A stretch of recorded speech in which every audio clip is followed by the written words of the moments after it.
പ്രിയങ്കരിയായ നമ്മുടെ പ്രിയങ്കാജി, KC വേണുഗോപാൽജി, നേതാക്കളെ, സുഹൃത്തുക്കളെ, അസ്സലാമു അലൈക്കും. വിനീതമായ കൂപ്പകായി. ഞാനൊന്നും സംസാരിക്കുന്നില്ല, ഭയപ്പെടേണ്ട. പ്രിയങ്കാജി എന്ന് സംസാരിക്കുന്നതാണ്. ജയ് ഹിന്ദ്.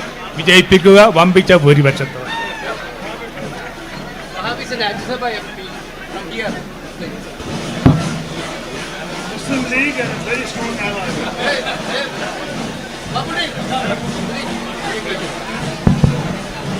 സുഹൃത്തുക്കളെ, സഹോദരിമാരെ, നമ്മുടെ ആരാധ്യയായ പ്രിയങ്ക ഗാന്ധി നമ്മുടെ മുന്നിലേക്ക് കടന്നു വന്നിരിക്കുകയാണ്. പ്രിയങ്ക ഗാന്ധി ഇനി മുതൽ വയനാടിനു വേണ്ടി, നമുക്ക് വേണ്ടി, നമ്മളിൽ ഒരാളായി, നമ്മുടെ മകളായി, നമ്മുടെ സഹോദരിയായി, നമ്മുടെ അമ്മയായി നമ്മുടെ കൂടെയുണ്ടാവും. പ്രിയങ്ക ഗാന്ധിയുടെ ഭൂരിപക്ഷം എത്രയാ? 7 ലക്ഷം. 7 ലക്ഷം. 7 ലക്ഷമായി വർദ്ധിപ്പിക്കണമെന്ന് മാത്രം അപേക്ഷിച്ചുകൊണ്ട് പ്രിയങ്ക ഗാന്ധിയെ നിങ്ങളുടെ അഭിസംബോധന ചെയ്ത് സംസാരിക്കാൻ ക്ഷണിക്കുന്നു. Thank you.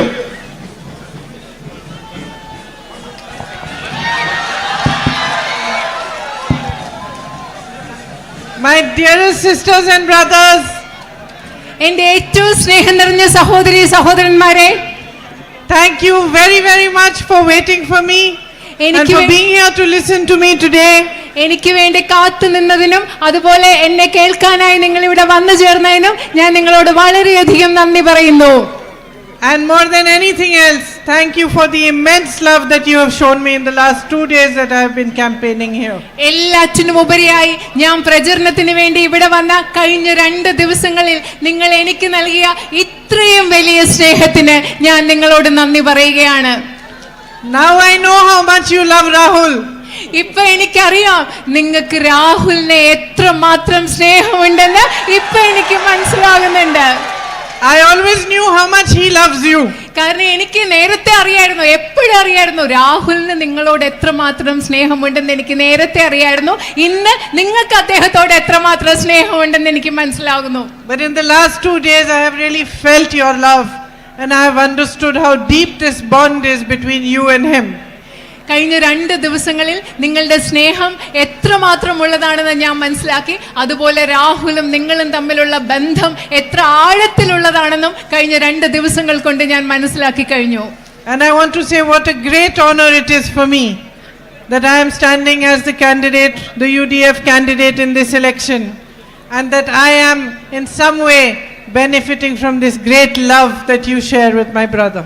ഇന്ന് ഞാൻ ഇവിടെ നിൽക്കുമ്പോൾ എനിക്ക് ഐക്യജനാധിപത്യ മുന്നണിയുടെ സ്ഥാനാർത്ഥിയായി നിങ്ങളുടെ മുൻപിൽ നിൽക്കുന്നതിൽ അപ്പുറം വലിയൊരു ആദരവ് എന്താണ് എനിക്ക് വേണ്ടിയതെന്ന് ഞാൻ ആലോചിക്കുകയാണ്. ഒരർത്ഥത്തിൽ പറഞ്ഞാൽ നിങ്ങൾ എൻ്റെ സഹോദരനുമായി പങ്കിടുന്ന ഒരു വലിയ സ്നേഹത്തിൽ നിന്ന് അതിൻ്റെ ഗുണം ഇന്ന് എനിക്ക് കൂടിയാണ് ലഭിക്കുന്നത്. I think in politics it's not often that leaders and the people they represent share this kind of a bond. It's rare. ഞാൻ വിചാരിക്കുന്നത് രാഷ്ട്രീയത്തിൽ നേതാക്കളും അവർ പ്രതിനിധാനം ചെയ്യുന്ന ജനങ്ങളും തമ്മിൽ ഇങ്ങനെ ഒരു ബന്ധമുണ്ടായിരിക്കുക എന്ന് പറയുന്നത് വളരെ അപൂർവമാണെന്നാണ് ഞാൻ കരുതുന്നത്. Most of the time one sees political leaders feel that the public is a tool for them to move forward and to get more and more power. പലപ്പോഴും രാഷ്ട്രീയ നേതാക്കൾ നമ്മൾ കാണാറുണ്ട്, പൊതുജനങ്ങൾ എന്ന് പറയുന്നത് അവർക്ക് അധികാരം ലഭിക്കാനും അധികാരത്തിൽ തുടർന്നു കൊണ്ടുപോകാനുമുള്ള ഒരു ഉപകരണമായിട്ടാണ് പൊതുജനങ്ങളെ പലപ്പോഴും കാണുന്നത്. But this kind of deep respect for the public that my brother has in his heart and the respect that you have for him is truly rare and should really be the basis of all politics. ശരിക്കും എൻ്റെ സഹോദരന് അദ്ദേഹത്തിന്റെ ഹൃദയത്തിൽ നിങ്ങളോടുള്ള ആഴത്തിലുള്ള ബഹുമാനം, അതുപോലെ നിങ്ങൾക്ക് അദ്ദേഹത്തിലുള്ള ആഴത്തിലുള്ള ബഹുമാനം, ഈ പരസ്പര ബഹുമാനമായിരിക്കണം ശരിക്കും യഥാർത്ഥത്തിലുള്ള രാഷ്ട്രീയത്തിന്റെ അടിത്തറയായി നിലനിൽക്കേണ്ടത്. In fact, that is what Mahatma Gandhi's dream for India was. യഥാർത്ഥത്തിൽ മഹാത്മാഗാന്ധിക്ക് ഈ രാജ്യത്തെക്കുറിച്ച്, ഇന്ത്യയെക്കുറിച്ചുള്ള സ്വപ്നവും അതായിരുന്നു. When he formed his own bond with the people of India and he led the freedom movement. And the people of India stood side by side with him, shoulder to shoulder with him, in fighting for the freedom of our country. This is the bond, that the foundation that was laid by him. Mahatma Gandhi Indian സ്വാതന്ത്ര്യ സമരത്തിൽ ഇന്ത്യയിലെ ജനങ്ങളുമായി ഒരു ബന്ധമുണ്ടാക്കി സ്വാതന്ത്ര്യ സമരത്തെ മുൻപോട്ട് നയിച്ചപ്പോൾ ഇന്ത്യയിലെ ജനങ്ങൾ തോളോട് തോൾ ചേർന്ന് അദ്ദേഹത്തോടൊപ്പം നിന്നു. ഇത്തരത്തിൽ ജനങ്ങളുമായിട്ടുള്ള ഒരു ബന്ധമാണ് ഈ രാജ്യത്തിന്റെ അടിത്തറയായിട്ട് അദ്ദേഹം ആഗ്രഹിച്ചത്. As one of the greatest leaders of all time, when he spoke, he did not speak for himself, he spoke for each and every Indian. Mahatma Gandhi ഈ ലോകത്തിലെ ഏറ്റവും മഹാന്മാരായ നേതാക്കളിൽ ഒരാളായി അദ്ദേഹം സംസാരിച്ചപ്പോൾ അദ്ദേഹത്തിന് വേണ്ടിയല്ല സംസാരിച്ചത്, അദ്ദേഹം സംസാരിച്ചത് ഈ രാജ്യത്തെ ഓരോ ജനങ്ങൾക്കും ഓരോ വ്യക്തിക്കും വേണ്ടിയാണ്. When he fought for justice, when he fought for equality, when he spoke of secularism, he spoke for every single Indian, no matter what religion, what caste, what creed. അദ്ദേഹം സമത്വത്തിന് വേണ്ടി, അദ്ദേഹം തുല്യതയ്ക്ക് വേണ്ടി, നീതിക്ക് വേണ്ടി, മതേതരത്വത്തെ കുറിച്ച് സംസാരിച്ചപ്പോൾ ഈ രാജ്യത്തിലെ എല്ലാ ജനങ്ങൾക്കും വേണ്ടിയാണ്, ഏത് മതത്തിൽപ്പെട്ട ഏത് വിഭാഗത്തിലും പെട്ട എല്ലാ ജനങ്ങൾക്കും വേണ്ടിയാണ് അദ്ദേഹം സംസാരിച്ചത്. It was his dream that those who represent you respect you. മഹാത്മാഗാന്ധിയുടെ സ്വപ്നമായിരുന്നു ഈ രാജ്യത്തെ ജനങ്ങളെ പ്രതിനിധാനം ചെയ്യുന്ന നിങ്ങളുടെ ജനപ്രതിനിധികൾ ഈ രാജ്യത്തെ ജനങ്ങളെ ബഹുമാനിക്കണമെന്നത് മഹാത്മജിയുടെ സ്വപ്നമായിരുന്നു. That those whom you elect to be your representatives, whether in parliament or whether in the assemblies, are people who come to you, who understand your problems, who come to your homes, discuss with you what the solutions can be, and then make policies to help you and to make you progress. അദ്ദേഹത്തിന്റെ സ്വപ്നമായിരുന്നു ജനപ്രതിനിധികളായി പാർലമെന്റിലേക്ക്, നിയമസഭയിലേക്ക് നിങ്ങൾ തെരഞ്ഞെടുക്കുന്നവർ നിങ്ങളുടെ വീടുകളിലെത്തി നിങ്ങളോട് സംസാരിക്കുന്നവർ, നിങ്ങളുടെ പ്രശ്നങ്ങൾ എന്താണെന്ന് മനസ്സിലാക്കുന്നവർ, ഈ പ്രശ്നം പരിഹരിക്കാൻ വേണ്ടി പ്രവർത്തിക്കുന്നവർ, അങ്ങനെയുള്ളവരായിരിക്കണം ജനപ്രതിനിധികൾ എന്നത് അദ്ദേഹത്തിന്റെ സ്വപ്നമായിരുന്നു. And yet today, on this very land on which the Mahatma fought for our freedom, ഇന്ന് ഈ രാജ്യത്ത് എവിടെയാണോ മഹാത്മാഗാന്ധി നമ്മുടെ സ്വാതന്ത്ര്യത്തിന് വേണ്ടി പോരാടിയത് ആ നാട്ടിൽ, and on this very land where the indigenous tribal people of Wayanad fought for our freedom, ഇതേ ഭൂമിയിൽ തദ്ദേശീയരായ ആദിവാസി ജനങ്ങൾ എവിടെയാണോ വയനാട്ടിന്റെ ഭൂമിയിൽ ബ്രിട്ടീഷുകാർക്കെതിരെ നമ്മുടെ സ്വാതന്ത്ര്യത്തിന് വേണ്ടി പോരാടിയത് ആ നാട്ടിൽ, as part of India, we see what kind of governance there has been in our country for the last 10 years. അങ്ങനെ ഒരു രാജ്യത്ത് ഇന്ത്യയുടെ ഭാഗമായി നമ്മൾ കണ്ടുകൊണ്ടിരിക്കുകയാണ്. കഴിഞ്ഞ 10 വർഷങ്ങളായി ഈ രാജ്യത്ത് എങ്ങനെയുള്ള ഒരു ഭരണമാണ് നടന്നുകൊണ്ടിരിക്കുന്നതെന്ന് നമ്മൾ കണ്ടുകൊണ്ടിരിക്കുകയാണ്. We have seen the politics of communalism destroy every peaceful, every loving relationship between different religions. നമ്മൾ കണ്ടിട്ടുണ്ട് കഴിഞ്ഞ 10 വർഷങ്ങളായി വർഗീയതയുടെ രാഷ്ട്രീയം, വിവിധ മതങ്ങൾ തമ്മിലുള്ള സാഹോദര്യത്തെ, സമാധാനത്തെ ഇല്ലാതാക്കുന്ന കാഴ്ച ഈ രാജ്യത്ത് നമ്മൾ കണ്ടിട്ടുണ്ട്. They have tried to sow the seeds of fear, of anger, of hatred, of mistrust between different communities. വിവിധ സമുദായങ്ങൾക്കിടയിൽ ഭയത്തിന്റെ, ദ്വേഷത്തിന്റെ, വെറുപ്പിന്റെ വിത്തുകൾ വിതയ്ക്കാൻ അവർ ശ്രമിച്ചുകൊണ്ടിരിക്കുകയാണ്. And have you ever thought of why they do this? നിങ്ങൾ എപ്പോഴെങ്കിലും ആലോചിച്ചിട്ടുണ്ടോ എന്തുകൊണ്ടാണ് അവർ ഇത് ചെയ്യുന്നതെന്ന്? Think of a family. Think of 3 brothers in a family. നിങ്ങൾ ഒരു കുടുംബത്തെ പറ്റി ആലോചിക്കുക, ഒരു കുടുംബത്തിലെ 3 സഹോദരങ്ങളെ പറ്റി ആലോചിക്കുക. And think that they are all working together. Maybe they have a factory or a business or a piece of land, and they all work together happily on that land. നിങ്ങൾ ആലോചിക്കുക, അവർക്ക് ഒരുപക്ഷെ ഒരു ഫാക്ടറി ഉണ്ടാകാം, ഒരു business ഉണ്ടാകാം, ഒരു വ്യവസായം ഉണ്ടാകാം, കുറച്ച് ഭൂമി ഉണ്ടാകാം. അവർ 3 പേരും ഒരുമിച്ച് ചേർന്നുകൊണ്ട് അതിനുവേണ്ടി പ്രവർത്തിച്ചുകൊണ്ടിരിക്കുന്ന ഒരു സാഹചര്യം നിങ്ങളൊന്ന് ആലോചിച്ച് നോക്കിക്കേ. They share equally what they earn so that each of their families progresses together. കാരണം അവർ 3 പേരും എന്തൊക്കെ സമ്പാദിക്കുന്നോ അവർ തുല്യമായിട്ട് പങ്കിടുന്നു. കാരണം എല്ലാവരുടെയും കുടുംബങ്ങൾ ഒരുപോലെ പുരോഗതി പ്രാപിക്കുന്നു. And think that someone one day comes and fills their ears about each other and says that you should not trust your brother because he is going to take more than you, or you should not trust your sister.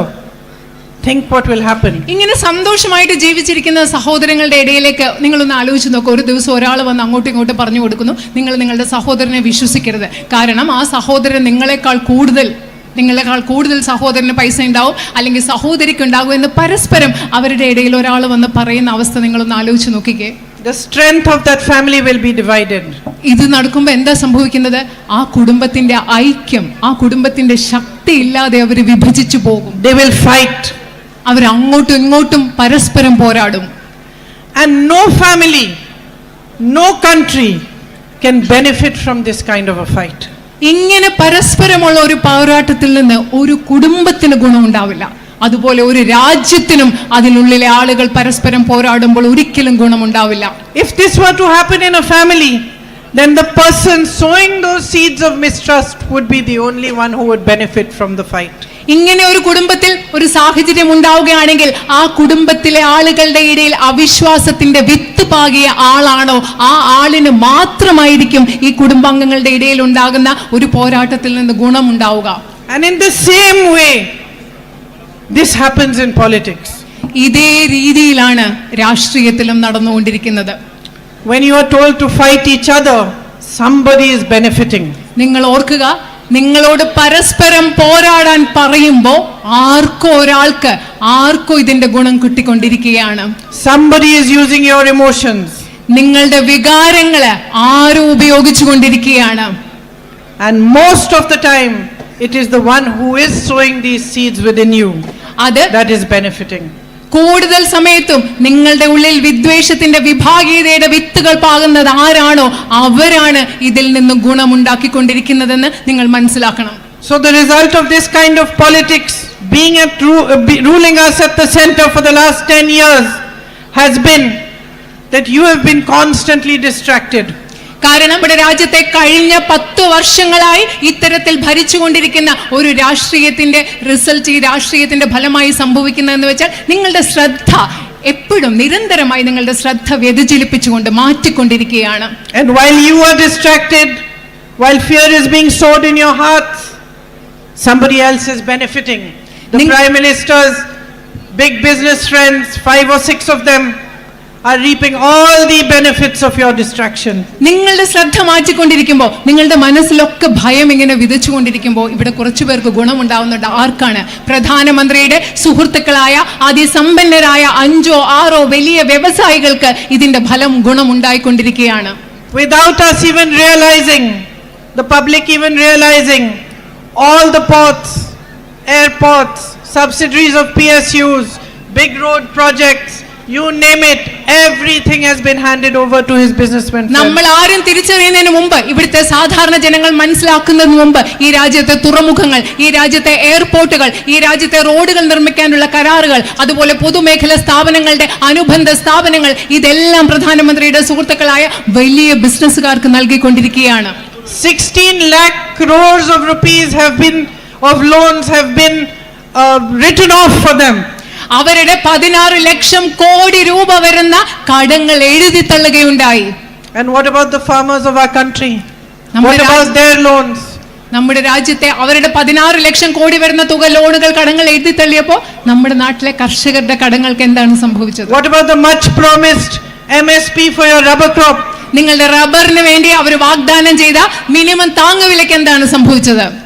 The government says they don't have money for it. Government പറയുന്നു ഇത് ചെയ്യാൻ അവർക്ക് പൈസയില്ല.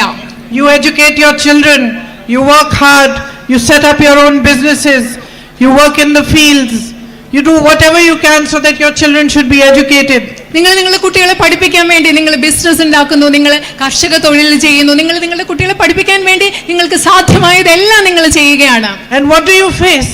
That after educating them, they can't get jobs anywhere. നിങ്ങൾ നേരിടുന്ന അവസ്ഥ പക്ഷെ എന്താണ്? നിങ്ങളുടെ കുഞ്ഞുങ്ങളെ നിങ്ങൾ പഠിപ്പിച്ചു കഴിഞ്ഞാൽ പിന്നെ അവർക്ക് ജോലി കിട്ടാനുള്ള ഒരു സാഹചര്യമില്ല.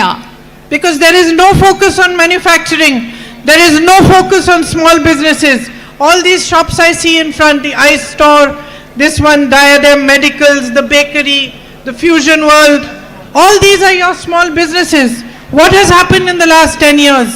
First you had demonetization, then you got GST, which has confused you and created all sorts of hurdles before you.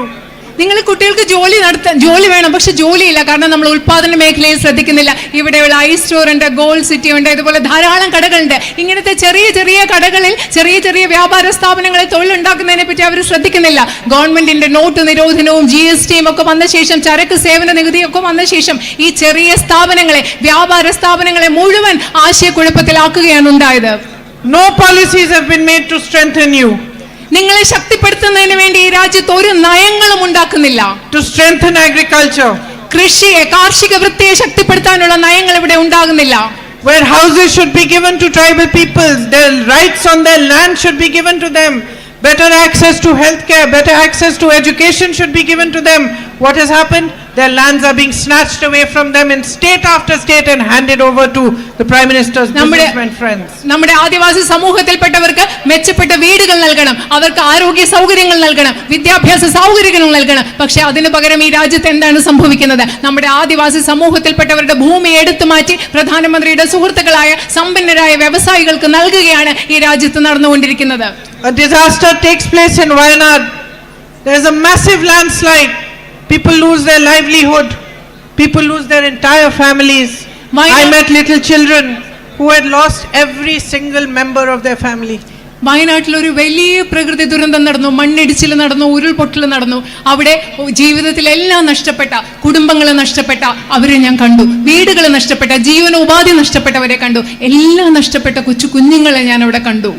And the result of the BJP's kind of politics is that the Prime Minister comes here, he meets the victims of that tragedy, but for months he does not release the funds that they need to make their lives better again. നിങ്ങൾക്കറിയോ BJP പ്രവർത്തിക്കുന്ന BJPയുടെ രാഷ്ട്രീയത്തിന്റെ ഫലം എന്താണെന്നറിയോ? ഈ വയനാട്ടിൽ ഇത്രയും വലിയ ദുരന്തം ഉണ്ടായപ്പോൾ ആ ദുരന്തത്തിൽ അതിജീവിച്ചവരെ കാണാൻ പ്രധാനമന്ത്രി ഇവിടെ വന്നു, അവിടുത്തെ ആളുകളെ കണ്ട് സംസാരിച്ചു. പക്ഷെ അവർക്ക് ആവശ്യമുള്ള, അവർക്ക് അർഹതപ്പെട്ട സാമ്പത്തിക സഹായം ഇതുവരെ നൽകാൻ അവർ തയ്യാറായിട്ടില്ല. You have a huge issue of man-animal conflict here. ഇവിടെ മനുഷ്യ വന്യജീവി സംഘർഷം എന്ന് പറയുന്ന ഒരു വലിയ ഇഷ്യൂ, ഒരു വലിയ പ്രശ്നം നിങ്ങൾ നേരിടുന്നുണ്ട്. Something that needs a concerted effort so that a good solution can be found. എല്ലാവരും കൂടെ ചർച്ച ചെയ്യാനുള്ള ഒരു പരിശ്രമം വേണം. ഇതിന് കൃത്യമായ നല്ലൊരു പരിഹാരം കണ്ടുപിടിക്കാനുള്ള ഒരു പരിശ്രമം ഇവിടെ വേണം. Instead, suddenly the government announces ESA and puts 13-14 villages into that zone without so much as consulting the people who live on that land. പക്ഷെ അതിനു പകരം എന്താ ചെയ്യുന്നത്? ഭൂമിയിൽ ഇവിടെ താമസിക്കുന്ന ആളുകളോടൊന്നും ചർച്ച ചെയ്യാതെ ഗവൺമെന്റ് പ്രത്യേകിച്ച് ഒരു ദിവസം പരിസ്ഥിതി ആഘാത പഠനം നടത്തി പരിസ്ഥിതി മേഖലകൾ പ്രഖ്യാപിച്ച് നിങ്ങളുടെ ഗ്രാമങ്ങളെ അതിനകത്തേക്ക് കൊണ്ടുവരുന്നു. അവിടെ ഒരു ചർച്ചയും നടക്കുന്നില്ല. Suddenly from one day to the next new rules apply to you. ഒരു ദിവസം മുതൽ മറ്റൊരു ദിവസം വരെ പുതിയ നിയമങ്ങൾ നിങ്ങളുടെ ജീവിതത്തിൽ പ്രാബല്യത്തിൽ വരികയാണ്. And your voice remains unheard. നിങ്ങളുടെ ശബ്ദം കേൾക്കാതെ ഇരിക്കുകയാണ്. So my sisters and brothers, if there is a time when your voice needs to be heard loud and clear, the voice of every single Indian needs to echo all across this nation, it is now. എന്റെ പ്രിയപ്പെട്ട സഹോദരന്മാരുടെ, നിങ്ങളുടെ ശബ്ദം ഏറ്റവും വ്യക്തമായും ഏറ്റവും ഉച്ചത്തിലും കേൾക്കേണ്ട ഒരു സമയമുണ്ടെങ്കിൽ, രാജ്യം മുഴുവൻ, ഈ രാജ്യത്തെ ഓരോ വ്യക്തിയുടെയും ശബ്ദം പ്രതിധ്വനിക്കേണ്ട ഒരു സമയമുണ്ടെങ്കിൽ ആ സമയം ഇന്നാണെന്ന് ഞാൻ നിങ്ങളോട് പറയുകയാണ്. Each one of you represent all that is beautiful about our nation. ഇവിടെയുള്ള നിങ്ങൾ ഓരോരുത്തരും പ്രതിനിധാനം ചെയ്യുന്നത് നമ്മുടെ രാജ്യത്ത് ഏറ്റവും മനോഹരമായിട്ടുള്ളത് എന്താണോ അതിനെയാണ് ഇവിടെയുള്ള നിങ്ങൾ ഓരോരുത്തരും പ്രതിനിധാനം ചെയ്യുന്നത്. Yes, you also. You're looking at you have a beautiful smile. Yeah. നിങ്ങൾക്ക് മനോഹരമായ ഒരു പുഞ്ചിരിയുണ്ട്. Why? Because here in Wayanad you have always stood for what is right. എന്തുകൊണ്ടാണ് ഞാൻ അങ്ങനെ പറയുന്നത്? കാരണം വയനാട്ടിലെ ജനങ്ങൾ എല്ലാ കാലത്തും എന്താണോ ശരി അതിനു വേണ്ടി നിലകൊണ്ടിട്ടുള്ള ജനങ്ങളാണ് നിങ്ങൾ. This has been your history. ഇത് നിങ്ങളുടെ ചരിത്രമാണ്. There is so much natural beauty here, but you have beauty of the spirit. ഇവിടെ മനോഹരമായ പ്രകൃതി സൗന്ദര്യം ധാരാളമുണ്ട്. പക്ഷെ അത് മാത്രമല്ല, നിങ്ങൾക്കുള്ളിൻ്റെ ഉള്ളിൽ വരുന്ന നിങ്ങളുടെ ചൈതന്യത്തിനൊരു സൗന്ദര്യമുണ്ട്. Today the whole world is recognizing that my brother is fighting for the truth and he's been fighting alone.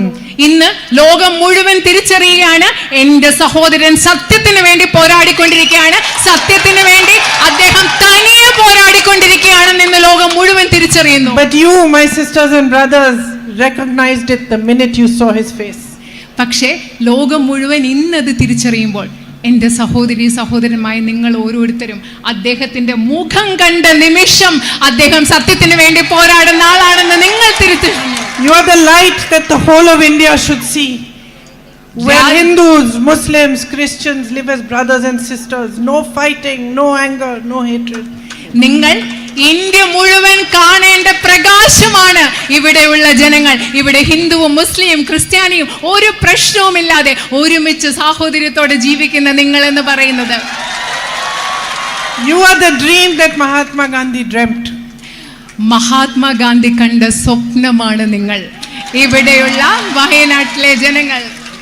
And here, standing here on this stage in front of you, I can tell you from my heart, there is no greater honor for me than to be given the chance to represent you in Parliament. ഇന്ന് ഈ സ്റ്റേജിൽ നിങ്ങളുടെ മുമ്പിൽ നിന്ന് എനിക്ക് പറയാൻ കഴിയും, നിങ്ങളെ ഇന്ത്യൻ പാർലമെന്റിൽ പ്രതിനിധീകരിക്കുക എന്നതിലുപരി അതിലും വലിയ ഒരു ആദരവ് എനിക്ക് കിട്ടാനില്ല എന്ന് എനിക്ക് നിങ്ങളോട് പറയാൻ സാധിക്കും.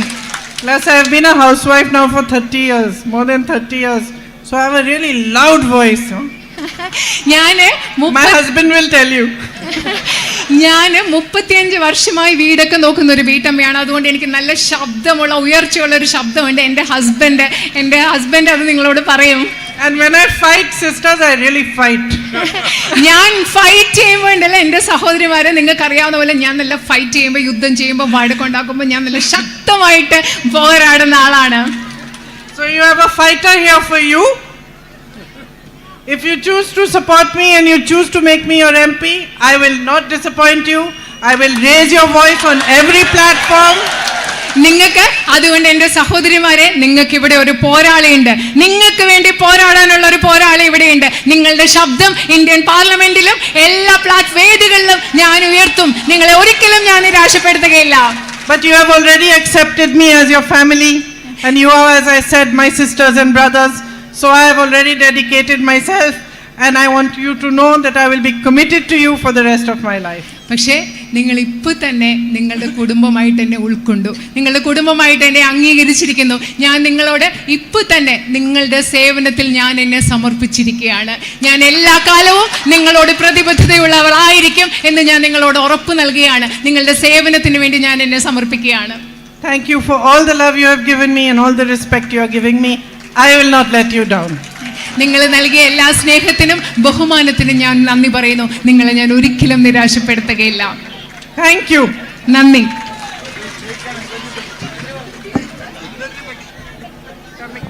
പ്രിയപ്പെട്ടവരെ, ചരിത്ര ഭൂരിപക്ഷത്തോടുകൂടി നമ്മുടെ പ്രിയപ്പെട്ട നേതാവ് പ്രിയങ്ക ഗാന്ധിയെ ഇന്ത്യൻ പാർലമെന്റിലേക്ക് തിരഞ്ഞെടുത്ത് അയക്കണമേ എന്ന് ഒരിക്കൽ കൂടി നിങ്ങളുടെ ഹൃദയകവാടത്തിൽ കരങ്ങൾ വെച്ച് വിനയത്തോടെ അഭ്യർത്ഥിച്ചുകൊണ്ട് ഈ നമ്മുടെ സ്ഥാനാർത്ഥിയെ കാണാൻ അഭിവാദ്യം ചെയ്യാൻ കടന്നു വന്ന നിങ്ങൾ എല്ലാവരെയും അഭിവാദ്യം ചെയ്യുന്ന ഒറ്റ വാക്കിൽ നന്ദി രേഖപ്പെടുത്തിക്കൊണ്ട് അവസാനിപ്പിക്കും.